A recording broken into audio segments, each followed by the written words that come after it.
മൂത്രം ഒഴിച്ചു കഴിഞ്ഞാലും പൂർണ്ണമായും പുറത്തേക്ക് മൂത്രം പോയി എന്നുള്ള ഒരു തോന്നലില്ലായ്മ, പിന്നെ മൂത്രം ഇറ്റിറ്റായി വീണുകൊണ്ടിരിക്കുക, അതിൻ്റെ കൂടെ കഠിനമായ പനിയും. ചില ആൾക്കാരിലെങ്കിലും ഇങ്ങനെയുള്ള ആൻറ്റിബയോട്ടിക്സ് കഴിച്ചാൽ പോലും രോഗം മാറാതിരിക്കുന്നതായിട്ട് കാണുന്നുണ്ട്. മറ്റ് ചിലരിൽ താൽക്കാലികമായി മാറിയെങ്കിലും വീണ്ടും ഇത് റീഒക്കർ ചെയ്യുന്നതായിട്ട്, വീണ്ടും തിരിച്ചു വരുന്നതായിട്ടും കാണുന്നുണ്ട്. ഈ യൂറിനറി ട്രാക്ട് ഇൻഫെക്ഷൻ എങ്ങനെ മാറ്റാം, അല്ലെങ്കിൽ എങ്ങനെ അതിനെ പ്രിവെൻറ്റ് ചെയ്യാം എന്ന 4 കാര്യങ്ങളെക്കുറിച്ചാണ് നമ്മൾ ചർച്ച ചെയ്യുന്നത്. ഹായ്, ഞാൻ ഡോക്ടർ ഷിംജി, CMO, പ്രകൃതി സൗഖ്യം, കാഞ്ഞങ്ങാട്. ഒരുപക്ഷെ ഇന്ന് ഏറ്റവും കൂടുതൽ ആൾക്കാരെ ബുദ്ധിമുട്ടിക്കുന്ന, പ്രത്യേകിച്ച് സ്ത്രീകൾക്ക് ഏറ്റവും കൂടുതലായി കാണപ്പെടുന്ന ആൻറ്റിബയോട്ടിക്സിൻ്റെ ഉപയോഗം ഏറ്റവും കൂടുതലായി വേണ്ടി വന്നേക്കാവുന്ന ഒരു രോഗത്തെക്കുറിച്ചാണ്, യൂറിനറി ട്രാക്ട് ഇൻഫെക്ഷൻ എന്ന UTIയെ കുറിച്ചാണ് ഇന്ന് നമ്മൾ സംസാരിക്കുന്നത്. ഒരു പക്ഷേ നമ്മുടെ ക്ലിനിക്കിലേക്ക് വരുന്ന മൂത്രം ഒഴിക്കുമ്പോൾ ബുദ്ധിമുട്ട്, പ്രത്യേകിച്ച് മൂത്രം ഒഴിക്കുന്ന സമയത്ത് ഉണ്ടാകുന്ന പുകച്ചിൽ, നീറ്റൽ, അതുപോലെ അടിവയറിലുണ്ടാകുന്ന കഠിനമായ വേദന, മൂത്രം ഒഴിച്ചു കഴിഞ്ഞാലും പൂർണ്ണമായും പുറത്തേക്ക് മൂത്രം പോയി എന്നുള്ള ഒരു തോന്നലില്ലായ്മ, പിന്നെ മൂത്രം ഇറ്റിറ്റായി വീണുകൊണ്ടിരിക്കുക, അതിൻ്റെ കൂടെ കഠിനമായ പനിയും, ഇങ്ങനെയുള്ള ഫീച്ചേഴ്സുമായിട്ട് വരുന്ന ഒരാളെ തീർച്ചയായിട്ടും നമ്മൾ യൂറിൻ ടെസ്റ്റ് ചെയ്യാൻ വേണ്ടി അയക്കും. യൂറിൻ ടെസ്റ്റിൽ സാധാരണഗതിയിൽ നോക്കുന്നത് അതിനകത്ത് പസ് സെൽസ്, പഴുപ്പ് ഉണ്ടോ എന്നുള്ളതാണ്. കൂടുതലായിട്ട് പസ് സെൽസ് ഉണ്ടെങ്കിൽ നമ്മൾ തീർച്ചയായിട്ടും വീണ്ടും ആ യൂറിനെ കൾച്ചർ ചെയ്യാൻ വേണ്ടി അയക്കും. കൾച്ചർ ചെയ്യുന്നത് ഏത് തരത്തിൽപ്പെട്ട ബാക്ടീരിയയാണ് ഈ പറയുന്ന യൂറിനറി ട്രാക്ട് ഇൻഫെക്ഷൻ ഉണ്ടാക്കിയത് എന്ന് മനസ്സിലാക്കാൻ വേണ്ടിയിട്ടാണ്. പ്രധാനമായിട്ടും 80% ആൾക്കാരിലും യൂറിനറി ട്രാക്ട് ഇൻഫെക്ഷൻ ഉണ്ടാക്കുന്നത് കോളൈ എന്ന് പറയുന്ന ബാക്ടീരിയയാണ്. അപൂർവമായിട്ട് ക്ലെപ്സിയെല്ല പോലെയുള്ള ബാക്ടീരിയകളും യൂറിനറി ട്രാക്ട് ഇൻഫെക്ഷൻ ഉണ്ടാക്കാറുണ്ട്. അപ്പോൾ കൾച്ചർ ചെയ്ത് ഏത് ആൻറ്റിബയോട്ടിക് ആണോ അതിന് അനുയോജ്യമായിട്ടുള്ളത് ആ ആൻറ്റിബയോട്ടിക് കൊടുക്കുക എന്നുള്ളതാണ് കൺവെൻഷനലായിട്ട് ചെയ്തുകൊണ്ടിരിക്കുന്ന കാര്യം. പക്ഷേ ചില ആൾക്കാരിലെങ്കിലും ഇങ്ങനെയുള്ള ആൻറ്റിബയോട്ടിക്സ് കഴിച്ചാൽ പോലും രോഗം മാറാതിരിക്കുന്നതായിട്ട് കാണുന്നുണ്ട്. മറ്റ് ചിലരിൽ താൽക്കാലികമായി മാറിയെങ്കിലും വീണ്ടും ഇത് റീഒക്കർ ചെയ്യുന്നതായിട്ട്, വീണ്ടും തിരിച്ചു വരുന്നതായിട്ടും കാണുന്നുണ്ട്. ഇന്ന് ഈ യൂറിനറി ട്രാക്ട് ഇൻഫെക്ഷൻ എങ്ങനെ മാറ്റാം, അല്ലെങ്കിൽ എങ്ങനെ അതിനെ പ്രിവെൻറ്റ് ചെയ്യാം എന്ന 4 കാര്യങ്ങളെക്കുറിച്ചാണ് നമ്മൾ ചർച്ച ചെയ്യുന്നത്. അതിലാദ്യത്തേത് പ്രോബയോട്ടിക്കുകളുടെ ഉപയോഗം.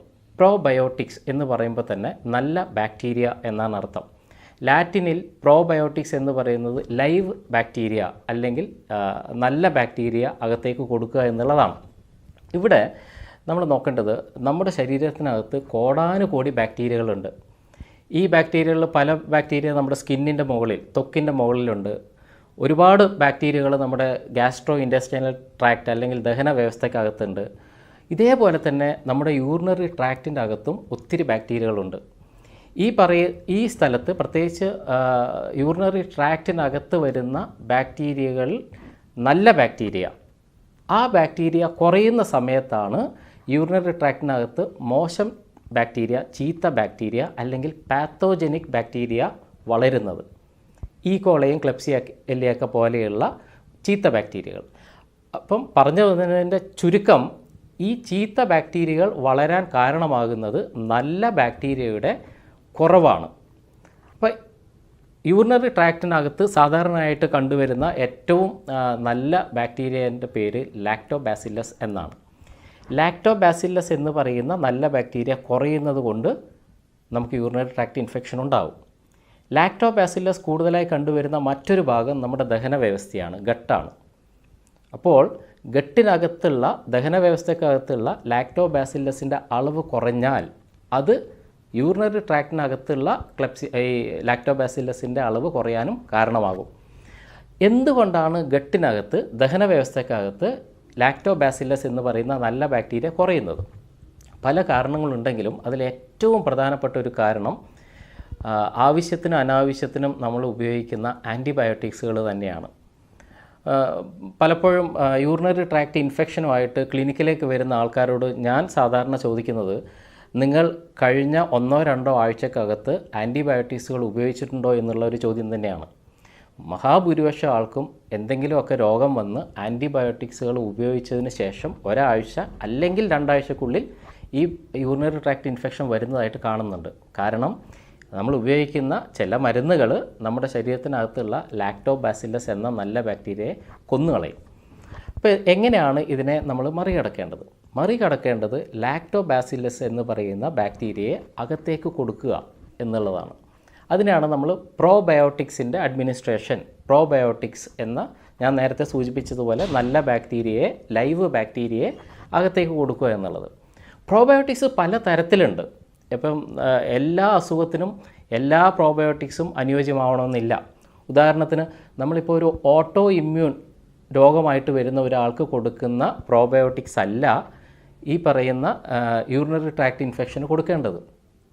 നേരത്തെ ഞാൻ സൂചിപ്പിച്ചതുപോലെ നമ്മുടെ ശരീരത്തിനകത്ത് ആവശ്യമുള്ള യൂറിനറി ട്രാക്ട് ഇൻഫെക്ഷൻ വരുമ്പോൾ ആവശ്യമുള്ള ബാക്ടീരിയ എന്ന് പറയുന്നത് ലാക്ടോബാസില്ലസ് ആണ്. ലാക്ടോബാസില്ലസ് അടങ്ങിയ ലൈവ് ബാക്ടീരിയയാണ്, പ്രോബയോട്ടിക്സ് ആണ് നമുക്ക് അകത്തേക്ക് കൊടുക്കേണ്ടത്. അതായത് യൂറിനറി ട്രാക്ട് ഇൻഫെക്ഷൻ മാറ്റാനുള്ള അല്ലെങ്കിൽ പ്രിവെൻറ്റ് ചെയ്യാനുള്ള ഏറ്റവും നല്ല വഴികളിലൊന്ന് ലാക്ടോബാസില്ലസ് അടങ്ങിയ ഭക്ഷണങ്ങൾ കഴിക്കുക എന്നുള്ളതാണ്. സാധാരണഗതിയിൽ നമ്മൾ ഉപയോഗിക്കുന്ന മോര്, അധികം പുളിക്കാതെയുള്ള മോരിനകത്ത് ധാരാളമായിട്ട് ലാക്ടോബാസില്ലസ് ഉണ്ട്. അപ്പം മോര് നന്നായിട്ട് കുടിക്കുക, പ്രത്യേകിച്ച് ജിഞ്ചർ, ഇഞ്ചിയൊക്കെ ചേർത്ത് നമ്മൾ പണ്ട് മോരിൻ വെള്ളമുണ്ടാക്കി സംഭാരമൊക്കെ ഉണ്ടാക്കിയ പോലെ ധാരാളം കഴിക്കുക എന്നുള്ളതും യൂറിനറി ട്രാക്ട് ഇൻഫെക്ഷൻ പ്രിവെൻറ്റ് ചെയ്യാനും മാറ്റാനും വളരെ വലിയ അളവിൽ സഹായിക്കുന്നുണ്ട്. അതുപോലെ ഇപ്പം മാർക്കറ്റിലൊക്കെ കിട്ടുന്ന, നിങ്ങളൊരു പക്ഷേ കണ്ടിരിക്കാം, കമ്പൂച്ചി എന്നൊക്കെ പറയുന്ന ഹെൽത്ത് ഡ്രിങ്ക്സ്. ഈ ഡ്രിങ്ക്സും ഇത്തരത്തിലുള്ള ഡ്രിങ്ക്സും ഈ നല്ല പ്രോബയോട്ടിക്സ് അടങ്ങിയ, നമ്മുടെ ശരീരത്തിന് UTI തടുക്കാൻ ആവശ്യമുള്ള ലാക്ടോബാസില്ലസ് അടങ്ങിയ പ്രോബയോട്ടിക് തന്നെയാണ്. രണ്ടാമത്, പ്രോബയോട്ടിക്സ് കഴിഞ്ഞാൽ രണ്ടാമത് നമ്മൾ ഡിസ്കസ് ചെയ്യേണ്ടത് അത്ര അധികം നമ്മുടെ നാട്ടിൽ കാണപ്പെടാത്ത ഒരു ഫ്രൂട്ടിനെ കുറിച്ചാണ്. പക്ഷേ ആ ഫ്രൂട്ടിൻ്റെ ജ്യൂസ് ധാരാളമായിട്ട് ഇപ്പോൾ അവൈലബിൾ ആയിട്ടുണ്ട്. Cranberry juice. എന്തുകൊണ്ടാണ് ക്രാൻബെറി ജ്യൂസ് യൂറിനറി ട്രാക്ട് ഇൻഫെക്ഷന് വളരെയധികം ഗുണം ചെയ്യുന്നത്? ഇതിൻ്റെ പ്രധാന കാര്യം ഞാൻ നേരത്തെ സൂചിപ്പിച്ച പാത്തോജനിക് ബാക്ടീരിയ, ചീത്ത ബാക്ടീരിയ യൂറിനറി ട്രാക്റ്റിൻ്റെ വാളിൽ, അതിൻ്റെ ചുമരിൽ പോയി സ്റ്റക്ക് ചെയ്യുക, അവിടെ പറ്റി പിടിച്ചിരിക്കും. ഈ പറ്റി പിടിച്ച പാത്തോജനിക് ബാക്ടീരിയയെ പുറത്തേക്ക് കളയാൻ വേണ്ടി, ഈ അഡഷൻ, ഈ പറ്റൽ മാറ്റാൻ വേണ്ടി സഹായിക്കുന്ന വളരെ പ്രധാനപ്പെട്ട ഒരു ഘടകം ക്രാൻബെറി ജ്യൂസിനകത്തുണ്ട്. അതുകൊണ്ട് പ്രത്യേകിച്ച് യൂറിനറി ട്രാക്ട് ഇൻഫെക്ഷൻ ഉള്ള സമയങ്ങളിൽ ക്രാൻബെറി ജ്യൂസ് ഉപയോഗിക്കുന്നതും വളരെ ഗുണപ്രദമായിട്ട് കണ്ടിട്ടുണ്ട്. മൂന്നാമത്, നമ്മുടെ ഭക്ഷണവുമായി ബന്ധപ്പെട്ടിട്ടുള്ള ഒരു കാര്യമാണ് പറയാനുള്ളത്. നമ്മൾ ഭക്ഷണത്തിൽ സാധാരണയായി ധാരാളമായിട്ട് ഉപയോഗിക്കുന്ന ഒരു കാര്യമാണ് പഞ്ചസാര, വൈറ്റ് ഷുഗർ. നമ്മളെല്ലാവരും മനസ്സിലാക്കിയതുപോലെ ബാക്ടീരിയകൾ, പ്രത്യേകിച്ച് പാത്തോജനിക് ബാക്ടീരിയകൾ, മോശം ബാക്ടീരിയകൾ ഏറ്റവും കൂടുതൽ ഫ്ലറിഷ് ചെയ്യുന്നത്, വളർച്ച പ്രാപിക്കുന്നത് ഷുഗർ മീഡിയത്തിലാണ്. അപ്പോൾ ശരീരത്തിനകത്ത് നമ്മൾ കൊടുക്കുന്ന ഷുഗർ, വൈറ്റ് ഷുഗർ, പഞ്ചസാര, ഒരു പരിധിവരെ കാർബോഹൈഡ്രേറ്റ്സ് നമ്മുടെ ശരീരത്തിനകത്തുള്ള ഈ മോശം ബാക്ടീരിയ, ചീത്ത ബാക്ടീരിയയുടെ വളർച്ചയെ സഹായിക്കും. അതുകൊണ്ട് യൂറിനറി ട്രാക്ട് ഇൻഫെക്ഷൻ ഉള്ള ആൾക്കാർ തീർച്ചയായിട്ടും ഈ പറയുന്ന പഞ്ചസാരയെ പൂർണ്ണമായിട്ടും കുറച്ച് നാളുകളിലേക്ക് ഉപേക്ഷിക്കേണ്ടതാണ്. എൻ്റെ ക്ലിനിക്കിൽ സാധാരണ വരുന്ന, ഞങ്ങളുടെ ടീം സാധാരണ പറയാറുള്ളത്, വൈറ്റ് ഡിസ്ചാർജ് അല്ലെങ്കിൽ യൂറിനറി ട്രാക്ട് ഇൻഫെക്ഷനുമായിട്ട് വരുന്ന ആൾക്കാരോട് പറയും, ഒരു 21 days ഷുഗർ ചലഞ്ച്, 21 ദിവസം പൂർണ്ണമായിട്ടും പഞ്ചസാര ഒഴിവാക്കാൻ വേണ്ടി പറയാറുണ്ട്. ഇത് അതേ രീതിയിൽ ഉൾക്കൊള്ളുന്ന ആൾക്കാർ, 21 ദിവസം ഈ പറയുന്ന പഞ്ചസാര പൂർണ്ണമായിട്ട് ഒഴിവാക്കിയ ആൾക്കാർക്ക് വളരെ ഡ്രാസ്റ്റിക് ആയിട്ടുള്ള ചേഞ്ചാണ് ഈ രോഗത്തിൽ ഉണ്ടായി വരുന്നത്. അതായത് വൈറ്റ് ഡിസ്ചാർജും യൂറിനറി ട്രാക്ട് ഇൻഫെക്ഷനും വളരെ ഡ്രാസ്റ്റിക് ആയിട്ട് അവർക്ക് മാറുന്നതായിട്ട് കണ്ടിട്ടുണ്ട്. അപ്പോൾ തീർച്ചയായിട്ടും പഞ്ചസാര ഒഴിവാക്കേണ്ടതും, ഈ പ്രത്യേകിച്ച് യൂറിനറി ട്രാക്ട് ഇൻഫെക്ഷൻ ഉള്ള സമയത്ത് ഒഴിവാക്കേണ്ടതും വളരെ ആവശ്യമായ കാര്യം തന്നെയാണ്. നാലാമത്തതാണെങ്കിലും ഏറ്റവും പ്രധാനപ്പെട്ട ഒരു കാര്യം, നമ്മളെല്ലാം നോട്ടീസ് ചെയ്തിട്ടുണ്ടാവും, പലപ്പോഴും വെയിലത്ത് പോവുക, കഠിനമായി അധ്വാനിക്കുക, ഒത്തിരി വേർപ്പ് ശരീരത്തിൽ നിന്ന് നഷ്ടപ്പെട്ട് കഴിഞ്ഞാൽ മൂത്രത്തിൻ്റെ കളർ മാറുന്നതായിട്ട് നമുക്ക് കാണാം. അതായത് പലപ്പോഴും അതാണ് യൂറിനറി ട്രാക്ട് ഇൻഫെക്ഷനിലേക്ക് നയിക്കാനുള്ള ഒരു പ്രധാന കാര്യം. അപ്പോൾ കൃത്യമായ രീതിയിൽ ജലാംശം അകത്തേക്ക് കൊടുക്കുക എന്നുള്ളതും വെള്ളം കുടിക്കുക എന്നുള്ളതും വളരെ പ്രധാനപ്പെട്ട ഒരു കാര്യമാണ്. പ്രധാനമായിട്ടും എക്സസീവ് സ്വെറ്റിംഗ് അല്ലെങ്കിൽ അതികഠിനമായ വേർപ്പുള്ള സമയങ്ങളിൽ മൂത്രത്തിൻ്റെ അളവ് വർദ്ധിപ്പിക്കാനുള്ള, യൂറിൻ ഔട്ട്പുട്ട് വർദ്ധിപ്പിക്കാനുള്ള ഹൈഡ്രേഷൻ അകത്തേക്ക് കൊടുക്കുക, ജലം അകത്തേക്ക് കൊടുക്കുക. അതിനെയാണ് നമ്മൾ സാധാരണ ഡയൂററ്റിക്സ് എന്ന വാക്കിൽ കൊണ്ട് വിവക്ഷിക്കുന്നത്. ഡയൂററ്റിക്സ് എന്ന് പറഞ്ഞാൽ അകത്ത് ചെന്ന് കഴിഞ്ഞാൽ മൂത്രത്തിൻ്റെ ഔട്ട്പുട്ട്, യൂറിൻ ഔട്ട്പുട്ട് വർദ്ധിപ്പിക്കുന്ന സാധനങ്ങളാണ്. വളരെ നാച്ചുറലായിട്ട് പറഞ്ഞാൽ നമ്മൾ സാധാരണ ഉപയോഗിക്കുന്ന ഞെരിഞ്ഞൽ വെള്ളം, ഞെരിഞ്ഞൽ യൂറിനറി ട്രാക്ട് ഇൻഫെക്ഷനെ മറികടക്കാൻ ഏറ്റവും നല്ല ഒരു വഴിയാണ്. ഞെരിഞ്ഞൽ നല്ലൊരു ഡയൂററ്റിക്കാണ്. അതുപോലെ ബാർലി വെള്ളവും 1-2 ലിറ്റർ ഉണ്ടാക്കി വെച്ച് അത് അല്പാൽപമായി കുടിച്ചുകൊണ്ടിരിക്കുന്നതും മൂത്രത്തിൻ്റെ ഔട്ട്പുട്ട് കൂട്ടുകയും അതുവഴി പാത്തോജനിക് ബാക്ടീരിയ വാഷ് ഔട്ട് ചെയ്യാനും സഹായിക്കും.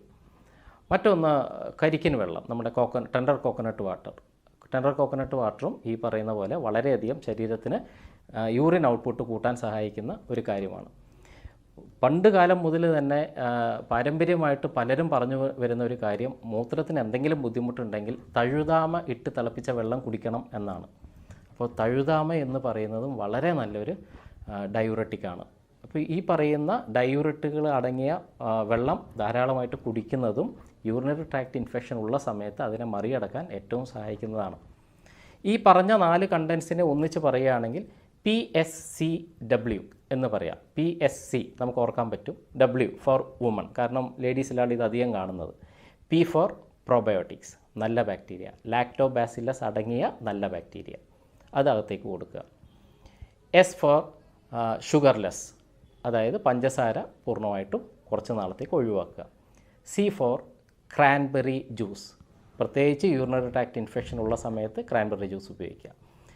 W ഫോർ വാട്ടർ ഇൻടേക്ക്, ജലാംശം ധാരാളമായിട്ട് അകത്തേക്ക് കൊടുക്കുക, പ്രത്യേകിച്ച് ഡയൂററ്റിക്സ് കൊടുക്കുക. ഈ 4 കാര്യങ്ങൾ കൃത്യമായി ചെയ്യുക വഴി ഒരു വലിയ പരിധിവരെ നിങ്ങൾക്ക് യൂറിനറി ട്രാക്ട് ഇൻഫെക്ഷൻ വരാതിരിക്കാനും വന്ന യൂറിനറി ട്രാക്ട് ഇൻഫെക്ഷനെ മറികടക്കാനും സാധിക്കും. കൂടുതൽ ഹെൽത്ത് ടിപ്പുമായി അടുത്ത വീഡിയോയിൽ കാണുന്നത് വരെ എല്ലാവർക്കും നന്ദി.